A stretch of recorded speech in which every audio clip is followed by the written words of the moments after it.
สบา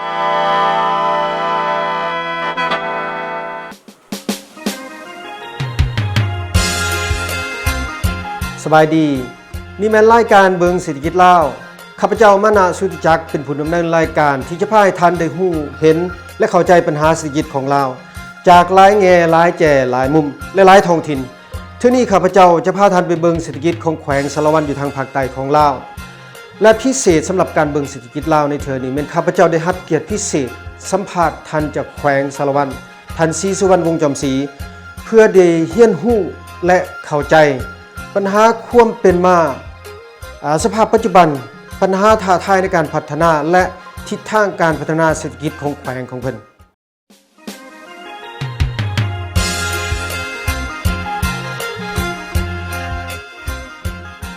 สบายดีท่านเจ้าแขวงครับสบายดีก่อนอื่นข้าพเจ้าจะขอบใจท่านเจ้าแขวงหลายๆที่แบ่งเวลามาสัมภาษณ์กับข้าพเจ้าแขวงสารวัตรนี่มีสิ่งที่เป็นที่น่าสนใจหลายอย่างมีเสน่ห์หลายอย่างธรรมศาสตร์วัฒนธรรมประเพณีศิลปะมีความแตกต่างจากแขวงอื่นๆเป็นลักษณะของแขวงสารวัตรเองและข้าพเจ้าก็ได้มีโอกาสไปหลายๆเมืองอยู่ในแขวงนี่เนาะก็เห็นว่าแขวงสารวัตรนี่มีหนทางดีหลายหนทางเชื่อมระหว่างตะวันตกตะวันออกและเหนือใต้เชื่อมจากตัวเมืองสารวัตรใจกลางของแขวงหาเมืองต่างๆนี่หนทางดีหมดแล้วก็ข้าพเจ้าก็สังเกตเห็นมีเฮือนหลังใหม่ๆขึ้นก็หลายตึบอยู่หลายบ่อนเฮ็ดให้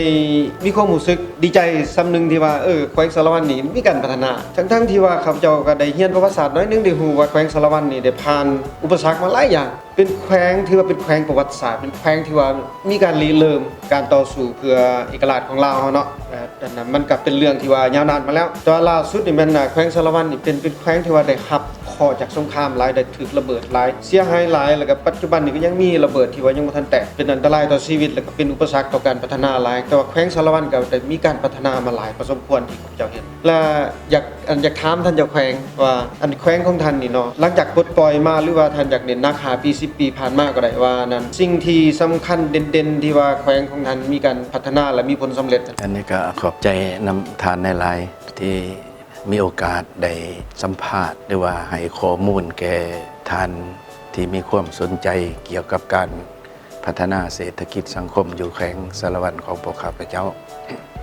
แต่ก่อนเข้าสู่ปัญหาต่างๆข้าพเจ้าอยากเสนอบางจุดพิเศษและก็สภาพการทางด้านที่ตั้งภูมิศาสตร์ของแขวงสารวัตรของพวกข้าพเจ้าแขวงสารวัตรของเฮานี่มันนอนเลิกอยู่ใน4แขวงภาคใต้ของลาวมีสิ่งเอื้ออำนวยหลายโดยเฉพาะแม่นปัญหาว่าเบื้องตะวันตกติดกับราชอาณาจักรไทยเบื้องตะวันออกติดกับสสเวียดนามเงื่อนไขการพัฒนาเศรษฐกิจสังคมอยู่ในปัจจุบันคืออนาคตมันก็มีทวงทาที่ดีหลายถ้าจะไล่ขึ้นในเมื่อก่อนนี่อันนี้ขอโทษว่ามันกวมไปเบื้องเวียดนามในเขมรในสมัยต่อสู้ในสมัยสงครามอินโดจีนนี่เส้นขนานของโลกแบ่งเวียดนามเหนือเวียดนามใต้เป็นผ่านขนานที่17อยู่อันแข้งกวงจีสนามที่17มันผ่านของเกี่ยวกับมาผ่านของสารวัตรนี่แหละผ่านล่ะสารวัตรคันสันเป็นสนามสมรภูมิรบข้าพเจ้าเบิ่งในเพชรเขาก็เป็นอันดับต้นๆน่ะที่เขาเอาระเบิดมาถิ่มใส่อยู่นี่พวกเขาก็ได้รับผลกระทบย้อนตัวนั้นโตเมืองสารวัตรนี่เทศบาลสารวัตรนี่เหลือเฮือนที่บ่ได้ใหม่2หลังนึงเป็นเฮือนใหม่แต่ว่าก็ถือระเบิดเสานี่เพิ่นมัดนี่อยู่ห่างจากนี่บ่พอ100เมตรหลังที่2แม่นเฮือนกอต่ำๆแต่เข้าฝรั่งเขาเอิ้นว่าเฮือนพดุงคันเท่านั้นเหลือนั้นบ่มีเฮือนพอหลังจังบอกได้ว่า75ผ่านมาซุ้มใส่การปลดปล่อยนี่มันก็ซุ้มใส่แก่และอันที่1นี่ทั้งในเมื่อยึดอำนาจแล้วนี่สภาพมันก็บ่ทันสงบเด้ยังกลับคืนมาสร้างความยุ่งยากก็ได้เอาใจใส่เพื่อรักษาความเป็นเอกราชอำนาจอธิปไตยในพื้นแผ่นดินก็ทบทวนมาระยะ10กว่าปีเพื่อมันก็จังคอยสงบลงมาจึงมีโอกาสได้พัฒนาให้คอยพัฒนาไปนำเฮามาฮอดนี่ก็มีความภาคภูมิใจถึงว่าการพัฒนานี่มันอาจจะบ่ไวปานใดแต่ก็ไปตามเงื่อนไขตามลักษณะจุดพิเศษและทางแห่งบ่มสอดของแขวงพวกเฮาสิไปขึ้นบื้นอย่างไรได้คือบนอื่นมัน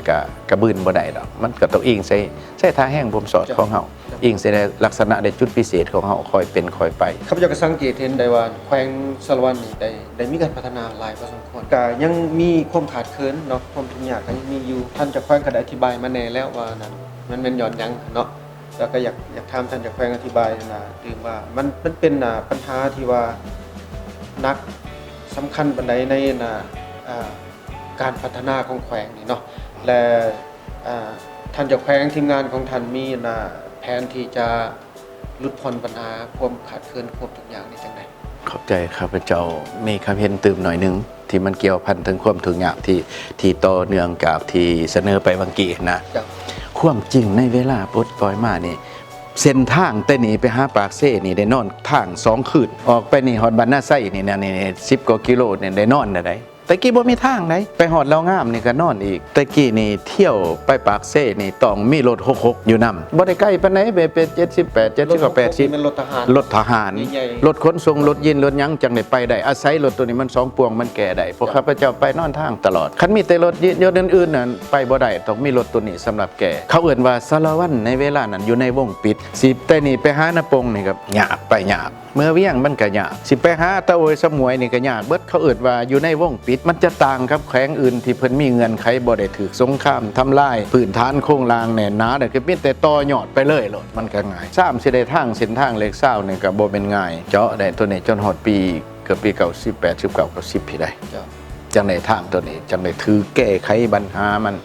ละคอยเว้าแล้วมันก็สมเพิ่นว่าเส้นทางไปหอดใช้ความสิวิไลไปหอดหันก็มีอันคือแต่บ่ถือเบิดดอกบางบอนอยู่แคมทางถนนลาดยางงามๆตูบขอบก็ยังมีแต่ว่ามันก็เป็นปัจจัยพื้นฐานให้แก่การพัฒนาเศรษฐกิจสังคมจังว่าเว้าไม่ในตัวนี้อยากให้รู้ว่าจุดเริ่มของพวกเฮาเนี่ยย้อนผลสะท้อนในหลายด้านจากสงครามผ่านมาแน่จากอื่นร่วมเขาเสียกันแน่พวกเฮาก็เฮ็ดให้กับพวกเฮานี่มีความยุ่งยากเหลืออยู่หลายแต่ที่ว่ามันยังเท่านั้นเท่านี้นี่มันเอามาตรฐานเอาเงื่อนไขที่ทางรัฐบาลเพิ่นกำหนดออกมาเป็นตัวชี้วัดว่าถ้าจะได้จังซั่นมีเฮือนอยู่แน่นั่นมีไฟฟ้ามีน้ำมีหยังเอาตัวนั้นมาเป็นตัววัดแท้จังหูว่าเฮาเหลือเท่านั้นเท่านี้แต่เดี๋ยวนี้ทางกระทรวงเกษตรกรรมอันใหม่เพิ่นวางออกมาใหม่มาตรฐานใหม่นี่บางเทื่อมันก็สิมีอันเปลี่ยน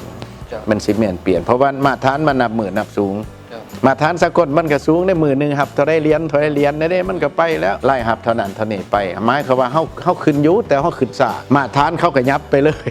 เจ้าก็ต้องแลนมาตรฐานอีกอันนั้นมันก็ถึกแล้วประเทศนั้นคันเฮาอยู่ระดับนี้ก็คันผู้อยู่เจริญมาเบิ่งพวกเฮาก็ทุกข์แต่เฮามาเบิ่งว่าชีวิตการเป็นอยู่ของประชาชนระยะผ่านมานี่ข้าเจ้าได้มุ่งมาสู่การผลิตนี่มันเที่ยงได้แม้นข้าเจ้าบกกระตือรือร้นมีพาหนะมีรถยังจบงามยังจะแต่ชีวิตการเป็นอยู่ของครอบครัวมันคงข้าเจ้ามีเงินมีค่ำเขาห้องหมอก็เพราะเฮาอยู่นี่เนี่ยก็มีพิเศษอันนึงเขาห้องหมอบ่ได้เสียได้อยู่แข่งแต่วิทย์เฮ็ดทดลองอยู่2 เมืองเดี๋ยวนี้พวกเฮาได้ทั่วแข่งของพวกเฮามีแต่เสียแต่ค่าธรรมเนียมประมาณ 15,000 เท่านั้นนะครับเขาปิ่นปัวเลยตัวใด อันนี้เป็นโครงการทดลองของแขวงสารวัตรโดยเฉพาะบ่นี่ รัฐบาลก็เห็นนำเบื้องต้นเฮาเฮ็ดแต่2 เมืองต่อมามันก็ขยายไปมีกองทุนพัฒนาพวกเฮามีกองทุนในการพัฒนาก็นอนนโยบายของรัฐบาลแขวงเฮาเป็นหนึ่งในคือสิแขวงที่3นี่ปิ่นปัวบ่ได้เสียค่าได้นี่ได้ซ้ำบ่ได้เสียได้ แล้วรัฐบาล 10 กว่าพัน เอาเงินไม่ใส่มาจ่ายค่า มันก็มีขั้งตัวหนึ่งมันก็เขาเอื่นว่ามีกองทุนยาหมุนเวียนและรัฐบาลก็มีกองทุนอันหนึงตั้งขึ้นมีคำประกันและกองทุนตัวนั้นเฮากับบ่ให้มันบกแห่งได้ จ้ะ เพราะเฮาพยายามคุ้มครองและกวดก้าการบริหารเงินนี่ให้มันได้ ข้าพเจ้าได้ไปเป็นรอหลายเมืองแต่เห็นอยู่เมืองตะโอยเห็นรถฉุกเฉินมาเยี่ยมเลย แม่น ก็ถือว่านั่นน่ะเป็นการพัฒนาหลายพอสมควรสำหรับบรรดาสนองความต้องการยามฉุกเฉินนั่นเนาะ แม่นพวกเฮาก็พยายามหยาดแย่งการช่วยเหลือแน่เอาการช่วยกระทรวงก็ให้มาแน่พวกเฮาก็เอาแน่บางบอนพวกเฮาก็ได้ซื้อให้มีงบประมาณเหลือแน่ก็ซื้อให้อุปกรณ์การแพทย์อันนั้นอันนี้นอกจากได้ตามสายกระทรวงแล้วพวกเฮาก็ได้ซื้อให้ได้สาห้องให้มีหยังมันจำเป็นว่าบ่แล้วมันพวกเฮาเอาใจใส่เพราะว่าตัวนี้มันติดพันกับชีวิตการเป็นอยู่ของประชาชนคันติดพันกับชีวิตการเป็นอยู่ของประชาชนมันก็ติดพันกับแรงงานคันสุขภาพบ่ดีแล้วก็บ่มีเงื่อนไขไปออกแรงงานมันสิมีกินเรื่องอัตใสเพราะเฮาก็เลยเอาใจใส่ด้านสุขภาพนี่